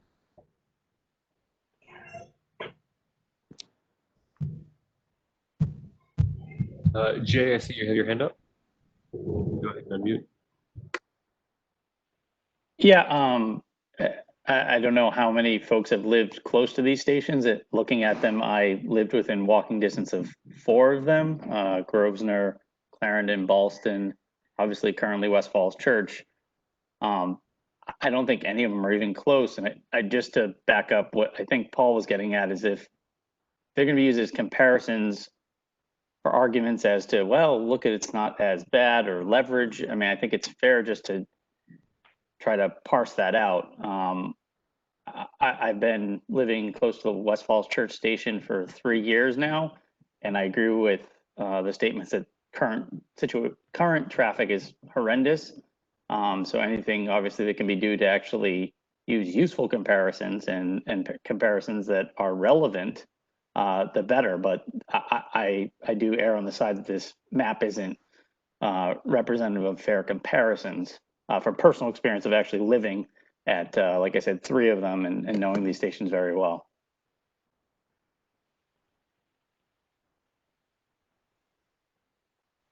I mean, so what I'd like to hear is a statement that either this map is withdrawn as being relevant, or something where there actually is something that they consider relevant, so that, I don't know, under this COVID thing, I couldn't go there, but ask some friends who live near there if they are. So I'd like to have us presented with something that's accurate, and what this is not accurate. So I guess when we understood the outside of this interest, it was to explore which stations were developed with greater than or about 1.0 FAR. And we put some numbers together and realized that there actually are none that have recent development that were at 1.0 and that they all were higher. So if that then eliminates the need for this effort, we're happy to rescind the map. I would say that you didn't. I mean, I think you're characterizing it in a way I wouldn't characterize it. You gave us a map, and every station I know of is different in the sense that it has more than one major artery going through it. So I don't view them as relevant. But I mean, we've had this conversation going on enough. Jay and I have expressed our views. I think they're aligned that this isn't really a very good representation of what was asked. Some people may disagree with me, but that's my view of. Hey, Paul, this is Neil. We were originally asked to look at different stations and provide the FAR, and I think that's what we're trying to achieve here. I understand the need that you want a more in-depth analysis of a comparable station to define, one that has one major arterial, a minor arterial, suburban location. And I think what we should probably do is let's table this. It is getting a little bit later, and let's come back to you in the next meeting, or do it offline with you.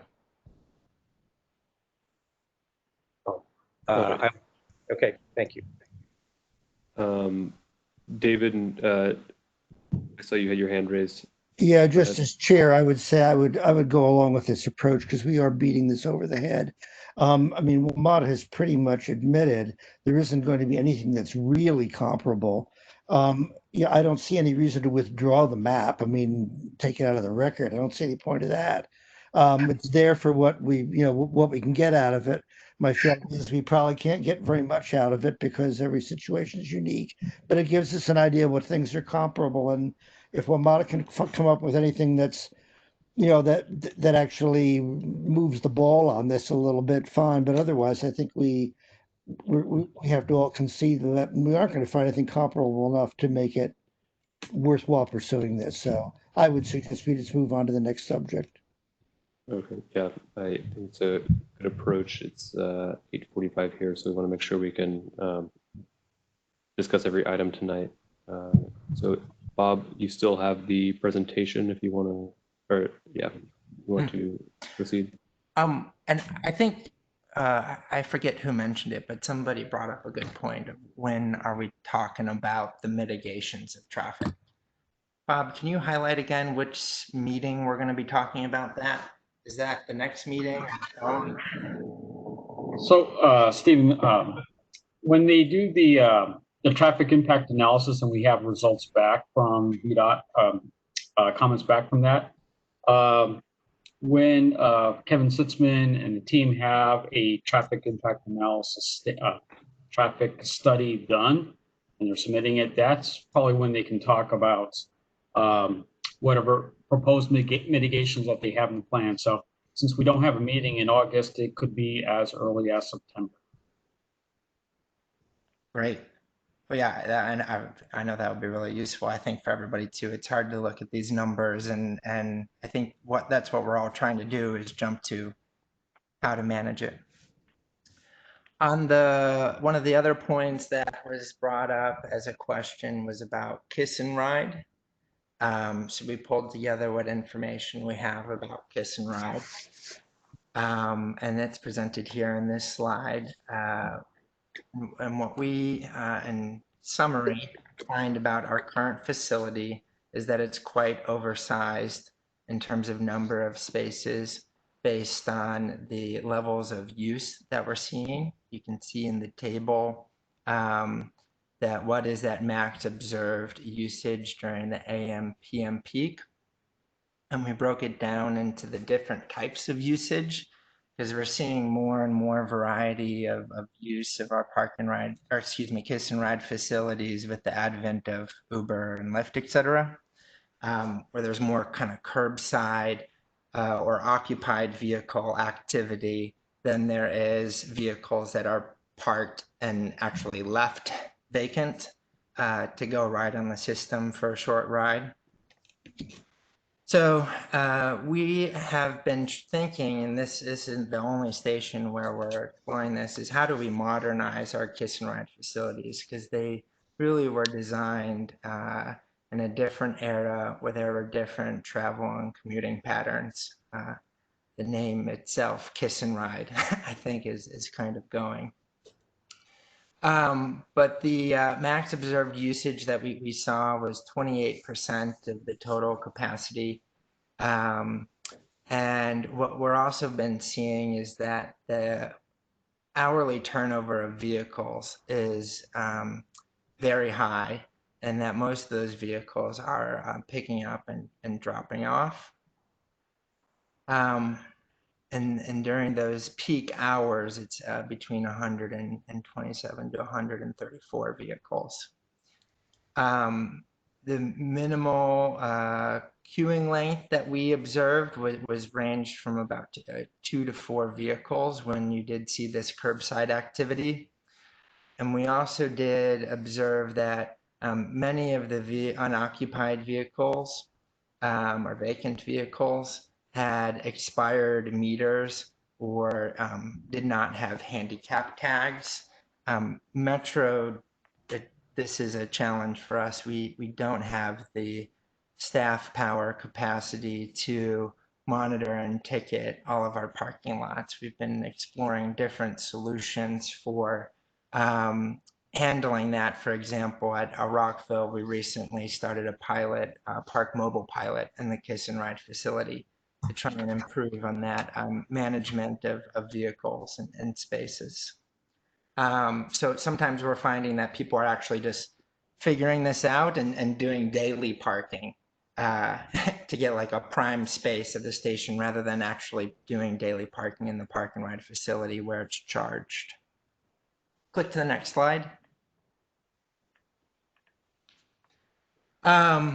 So in summary, that's a snapshot of the activity that's happening today, but we did an analysis of the household growth rates within the 2-mile ring of our station, because this is what we assume to be the source of future demand for kiss and ride activity. And we applied those growth rates to our current peak demand to forecast what our future peak demand would be. And I have those growth rates for this land use analysis approach, which looks at the current comprehensive plan approvals versus this MWCOG forecast of jobs and households in the region. And that brings us to needing 16 to 19 spaces. And then as just another data point, because all of this transportation planning is all about data points. WMATA does have a standard for calculating the needs for kiss and ride facilities. It's also a standard that we are looking to update, but using that standard, which looks at the number of individuals who are riding, boarding or departing our trains, and the headways, how frequent those trains are, we would only need 8.4 spaces. but I think that number is wholly too low and that we need to be looking at this higher figure in the 16 to 19 range. And that when we are working on this detailed site plan, we're going to be thinking about the kiss and ride spaces and for 3 different types of uses. One is spaces for ADA users. Another is for individuals who are waiting, kind of like a cell phone lot at an airport, waiting to pick somebody up, that more traditional kiss and ride use, and needing a space to pull into. And then that third category that we're planning to accommodate is this pickup and drop off activity that's more curbside, where the vehicle is only there for a minute or 2, like your Ubers and Lyft or a taxis if it's dropping off.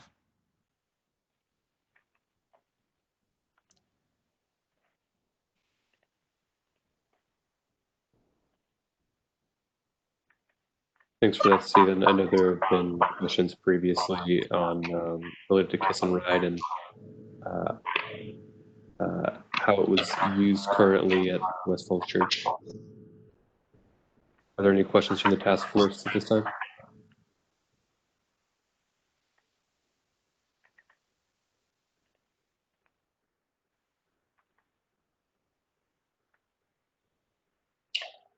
Okay, if there are no questions, I'd like to thank you for at least giving us the opportunity to present tonight. So that's a lot of information we have for you. We'll be back. We'll be presenting more. So, but I believe Neil Kumar wants, if we're going to get to it, the presentation on Virginia Tech. So I'll stop sharing my screen and then goes on to the next person. Neil, are you sharing or is it David? Sharing. I'm going to share my screen and David's going to start out speaking. Yeah, so thanks, Brian. Mr. Chairman, members of the task force, thank you for the opportunity to be with you this evening. My name is David Baker. I lead government and community affairs for Virginia Tech in Northern Virginia. Virginia Tech is proud of our 25-year history in the Falls Church community, and we're really excited to share with you this evening some plans for the future of the campus. Just so you're aware, as background, in 2018, we were presented with a proposal under the Public-Private Education Facilities and Infrastructure Act, or PPEA, by HIT Contracting. And since that time, the Commonwealth has done a review of the proposal and given Virginia Tech the green light to move into more detailed negotiations with HIT. We currently have an interim plan in place, and we're working out the details of a comprehensive agreement. Ultimately, once we get to that point, it will require a vote by our Board of Visitors for final approval, but overall, we are really excited about what this project will mean for our students and for our world-class faculty. And we also think it's a great model for the future of private sector and university partnerships. And in addition, for this development and the broader district, which we've been talking about tonight, we think the addition of the campus will be a great anchor for the live, learn, work community. So with that, I'll turn it over to you to share some slides. Neil, you're on mute.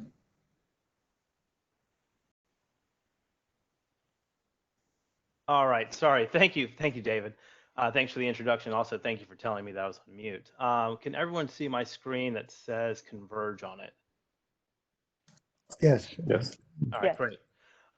So just by way of what Converge is an internal term that we've kind of come up with for this project, because it is kind of the meeting of the public and private sector with HIT and Virginia Tech working together on all sorts of new research. It's also the public and private sector in general kind of coming together as we bring in more and more partners, both on the public side and the private side. It's also in some respects where Fairfax County and the city of Falls Church kind of meet. So it's just kind of a pithy little name that we picked out of the air. Whoops. Okay, so I think in the last task force meeting, I think Cheryl asked for an update on Virginia Tech, and it was a valid ask. Virginia Tech we've been quiet with the Virginia Tech site for a number of months, in part because the focus of the task force has been on the WMATA parcel and the City of Falls Church parcel and all the issues some of the issues we've hashed out today. And the Virginia Tech site is actually far simpler. It's a 7.5 acre site that sits in between the WMATA parcel and the city parcel. And what we told you back in, I believe, November was that we're splitting the site into two. We were going to have an academic center with HIT contracting as well as a lab, and then we're going to build another residential building. That still holds true today. Over the last 7, 8, 9 months, we have had a team of probably 30 people working on this behind the scenes on design, the legal aspects, as David kind of alluded to, financing, and a number of other issues. So we have been progressing. It's not like we have not been doing anything. To kind of orient yourself with the site, as I previously mentioned, Virginia Tech sits in between the city parcel and WMATA. One of the changes we have made is after seeing how the City of Falls Church's development has progressed, we changed the design of our street through the middle of our site. After seeing some of the great images that Evan presented about a vibrant retail community on the Commons, we want to extend that urban ballet through the Virginia Tech site and onto the metro station. So we've extended the Commons concept from the City of Falls Church through Virginia Tech. So that's one of the major changes we've made. So as you can see, overall, not a lot of differences. Traffic circulation, you guys have gotten an earful tonight, so I won't spend a lot of time here. The red arrows represent vehicular movements. And so once again, keeping that Commons Drive concept through the Virginia Tech site allows vehicles to move all the way from Route 7 through Tech on to WMATA. And this will hopefully help break up some of those traffic issues. You can kind of ignore this intersection right here. It hasn't been drawn correctly. Additionally, we have been very focused on pedestrians and the pedestrian experience. And so we were excited that a solution was found to connect the southwestern side of Route 7 with the City of Falls Church with Fairfax County, because this allows a nice throughput of pedestrians and bikes. We're also adding in a pedestrian connection on the back side of the site. I think that was one of the other task force comments that came up, I believe the last meeting or the meeting before. So there'll be a pedestrian connection on the north side of the site going to the metro station and to the high school, as well as your typical other pedestrian connections down the common street. One thing to note, and I'll touch on this a little bit more in detail, Virginia Tech and HIT are focused on pedestrian connectivity between the academic commercial center and the other residential building, as well as through the common. So we think we've got a unique sort of concept for that. So pedestrians, bikes, and vehicles are all being thought of in our plan. Getting into a little more specifics on the site, I've switched orientations on you. The top of the page has the Virginia Tech and HIT building. The bottom of the page has a residential building. The upper left-hand corner will be the Virginia Tech Tower. The lower right-hand corner is the HIT Tower. As I previously told you, the entire Virginia Tech HIT building sits on top of a 90,000 square foot podium, which is roughly 25 feet tall. Within that 90,000 square feet will be a 50,000 square foot lab. It's approximately what's underneath the Virginia Tech building, as well as part of this middle area. Both buildings will have a lobby that faces out onto plazas, and there may be a common lobby. We haven't worked through that. So this will have a 50,000 square foot lab. We'll have approximately a 20,000 square foot conference space and another 15 to 20,000 square foot of shared space to make all these buildings function. On top of that podium, Virginia Tech will have a 3-story, 75,000 square foot tower that'll go up to roughly 90 feet. HIT Contracting will have its headquarters in this building, which will have 6 stories and go up to anywhere from 100 to 135 feet. We're still working on the exact heights of these. And the idea is that both cores, or where the elevators and stairs are from both buildings, come down into that shared podium level. One thing you might ask is, well, where do the cars go? Well, all the parking for this building will be underneath it. There will be a vehicular entry on the north side of the building for students, for employees of HIT Contracting, Virginia Tech, right there. There'll be a loading dock on the eastern side of the building with a separate ramp. As I previously mentioned, there is the median, or the commons, in the middle of the two buildings. Within the commons, there's going to be a 1,400 square foot retail kiosk, similar to what's being proposed in the City of Falls Church. And then across from that, to the south, will be the residential building, which is approximately 480,000 square feet, with some ground floor retail. And we'll get into, let me hit on setbacks real quickly too. The commons will be the same size as what is in the City of Falls Church, so that's 50 feet wide. It's approximately 300 feet long, so it's about 60% of the length of what's in the City of Falls Church. So it's a pretty meaningful amount of area. Outside of the Virginia Tech and HIT buildings, there's a large plaza, which I'll get into a little more detail in a minute. The buildings, though, are actually set back pretty far off the street.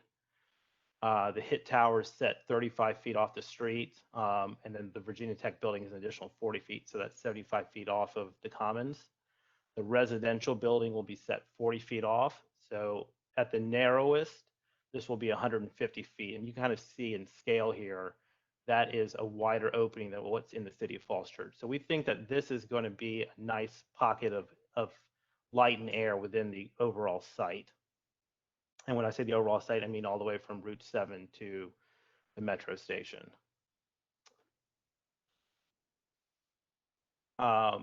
I know a big concern is, as well as open space. That's been brought up a number of times by the task force, and rightly so. The Virginia Tech parcel is 7.5 acres. We're proposing almost 2 acres of ground level open space, of which 54,000 square feet will be in between the Virginia Tech Plaza, the Commons, and the area in front of the residential building. Additionally, we're planning for some active area on the backside of the building. We have not gotten into the planning for this yet. There's a lot of challenges to figure out because of the steep grade change. But the idea is that there's going to be a mix of open spaces for the public.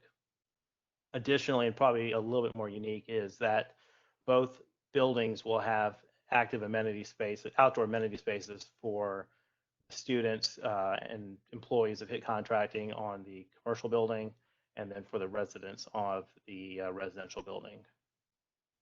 I'm going to run through the open space areas, but just to give you an idea that there's this promenade that represents the middle area, the Virginia Tech Plaza, which is number 2, the retail pavilion is number 3, an exhibit space as well in the median is number 4. The area in front of the residential buildings 5, the active area 6, and then 7 and 8 will be the other areas. Starting with the Virginia Tech Plaza, which is number 2, in these 2 bottom images, one of the features that we're trying to convey in this project is that it'll have some of this outdoor space that you'd find on the college campuses. So a lot of the students that are at Tech won't have that Blacksburg experience. We're trying to give them as much of a semblance of that here. College campuses everywhere have outdoor spaces where students can congregate, and this will be a nice place for the community to meet as well. And if you think about it in the broader context, there's retail areas in the City of Falls Church parcel. There's a plaza in front of the high school. There'll be this plaza in front of Tech. There'll be additional outdoor space in the Commons. So this is like a series of open spaces throughout the entire development. A big thing for us is also connecting these spaces. And one of the ways we're doing that is through a promenade that runs through the middle of the Virginia Tech site. It's approximately 90 feet wide. And we're envisioning that we'll take some of the materials that are in the sidewalks or of the plazas and run those through the streets to connect with the median to help draw visitors into the median. And in that median, we have some special things going on. As I mentioned previously, we'll have a retail kiosk similar to what is in the City of Falls Church. So you can think about what's in Mosaic District with Mom and Pop. It's an all glass kiosk. You know, these things are very popular throughout the world. Additionally, we'll have an exhibit space in the median. One of the things that's really unique about this lab is that the stuff that's coming out of it, you can touch it, you can feel it. It's exciting to see it, and you can relate to it. You know, it's not a microbiology lab where you have to look underneath the microscope. So we really want to invite the community in to see what's happening there. In front of the residential building, as I mentioned previously, we have a 40-foot setback.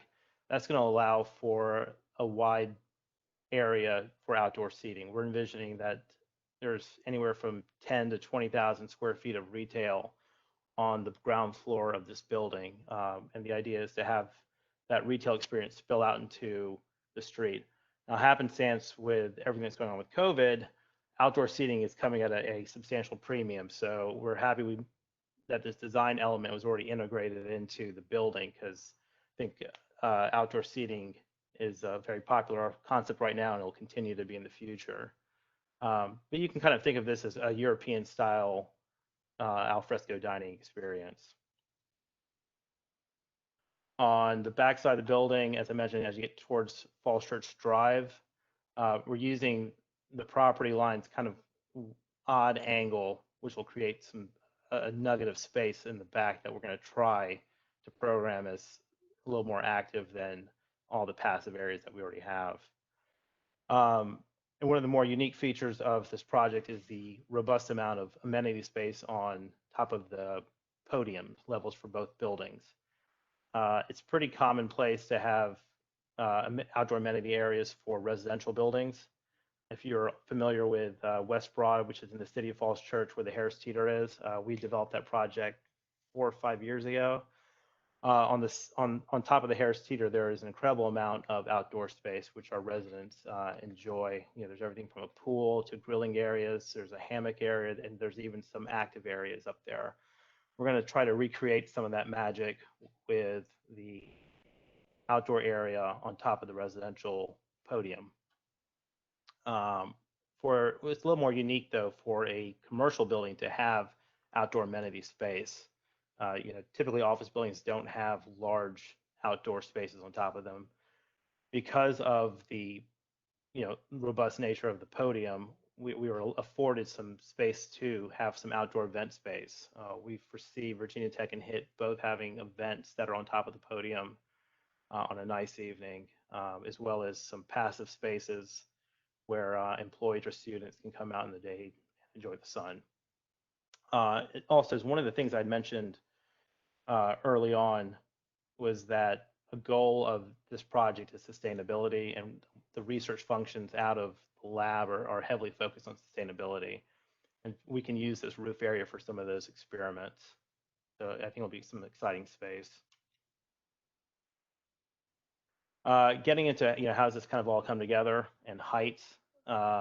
In the City of Falls Church, I believe the building heights range anywhere from 90 to 130 feet. We're carrying that same vernacular through the Virginia Tech site with the residential and the commercial buildings getting up to 135 feet, but with varying heights. So we think there's going to be a lot of architectural interest as you walk down the street. Additionally, the setbacks create pockets of light and air, which will help make this feel a little more human. So this is a view coming from the east. So if you were hovering somewhere above the Giant, this is a view you would see. So you can see the Virginia Tech building closest to the high school in the back. You'd see the HIT contracting building. You'd see Virginia Tech's podium, and then you'd see the residential building. The view from the southwest, looking southwest from effectively the metro station. If you're above the metro station, you'd see HIT Contracting's tower, Virginia Tech building, and the residential building, and then there's Haycock Road.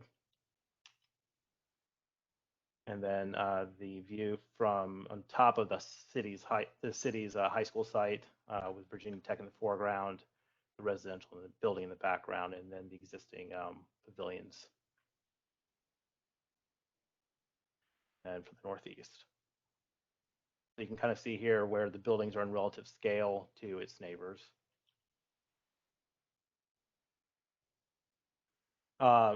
We have not gotten into, or we're not prepared to start showing you what facades would look like, but just representative massing coming from the pavilions looking towards Route 7. This is what you would kind of feel and see with the residential building on the left and HIT's building on the right with the commons in the middle. Just to kind of give you some a feel for what we're proposing. And with that is all I have to say. Are there any questions? Thanks, Neil. Are there any questions or comments from the task force? Cheryl, I saw your hand up. Yeah, I'm just curious, how many students do you expect to have? Only because a lot of your space isn't classroom. That is a fair question, and I'm not sure if I'm the best person to answer that, or if David can give us some insights on that one. Yeah, so thanks, Cheryl, for that question. You were still going through a site realignment process to understand what exactly will be here. The intent for this campus is kind of, as Neil indicated, is around our Graduate School of Architecture and some of our smart building and construction students. And so some of the programming will be moving up here from Blacksburg, and some of it will be relocating from other communities in Northern Virginia. And so we're still working through that process. You know, as you've probably heard, we also have an innovation campus that we're developing in Alexandria. So a number of big projects here on the university side, and we're still crunching those numbers on how many, but certainly in the hundreds of students is what we're thinking. Thanks, David. Are there any other questions or comments from the task force?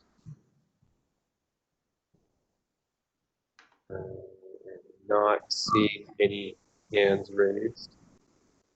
I know we're a little over schedule at this point, but we did want to make time for a couple of questions from the public. I know, Angela, you had your hand raised for some time. You can probably stop sharing your slide now, Neil. Angela, I'm going to unmute you. Hello, can you hear me? Yes, we can hear you. Hello. Hi, my name is Angela Dinkle. I'm a resident of the village. I've lived here 24 years, and I'm been putting up, and not just myself, but all my neighbors putting up with the Metro platform project noise. This morning at 6 a.m., I was awakened by some kind of loudspeaker. It might have been coming from the construction site, or there was a shuttle bus there too. But I think the more I think about it, I think it was from their construction site. It was somebody talking, and thank goodness it only lasted 10 minutes. But I just wanted, that's an example of some of the things that they've been doing there. One thing is, I wonder why they start like at 6 a.m. or so. That's okay. They stop around 3 or 4, and then they come back around midnight or 1 a.m., 2 a.m., 3 a.m., and start again, and then they come back at 6. I just wonder why they have such weird hours. But also, I'm just wondering, because of all this going on now, in future Metro or MATA projects, are we going to be subjected to the same type of noises? And I know there's a compromise on the ordinance, but I just wanted to throw that out there to everyone, and I thank you for letting me speak. Thank you for your comment, Angela. I think at the last meeting we covered this a little bit. I know WMATA has been given a noise waiver on their construction. It sounds like they've, even with that, they may have been taking part in construction activities outside of those hours. I did send information regarding how to make complaints that I know definitely around to the task force. I think I may have sent it around to other folks that have signed up for updates, but if not, I would certainly be sure to forward that to you as well after the meeting. And at the last meeting, we further discussed how at the during the zoning process that there can be development conditions that are put in place on the WMATA and Virginia Tech projects that can limit the hours that construction can take place, or limit the noise they produce, as was done with the rail yard just north of the metro station. Thank you. And Judy, I saw your hand go up next, so I am unmuting you. Yes, when you were looking at the Kiss and Ride area, it was clear that the ADA spaces were often vacant. I want to make a plug for not decreasing those spaces as you go ahead for two reasons. First of all, I'm involved with the disability community. There's much more emphasis now and on into the future of having individuals with disabilities who have mobility as an issue, being part of the real world and getting out there. And right now, the area that we live in is not conducive for disabled people to get to the metro from the surrounding areas. Hopefully, the paths will be improved, and at the site, there will be multi-use multi-family dwellings that may not be close enough for people like that to walk, but they could potentially take an elevator downstairs, get into a car, and need a parking space to get on the metro if they want to travel that way. So my whole point is, don't eliminate or decrease the number of ADA spaces as you replanned Kiss and Ride, because those spaces, I think, eventually will become very important in a more urban setting. Thank you. Thank you, Judy. And David, we still have two more hands raised, Bruce Jones and Robin Owen. I don't know how late you want to go. Should we proceed with those two questions and then plan to end the meeting? You're muted. So yeah, let's handle these two, but I guess I would, unless somebody really has something they've got to have resolved tonight, since we are already 20 minutes over, I would say let's try cutting it off after those two. Okay, sounds good. Bruce, I am unmuting you. You're able to speak now. Yes, I have a question about the new Kiss and Ride plan. Can we bring that back to the screen?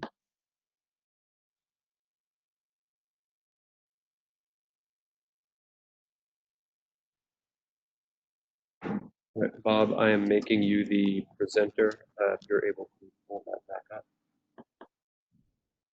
Your voice is good, Bob. Sure, let me pull that up. I actually minimized that screen. Let's see if I have it here.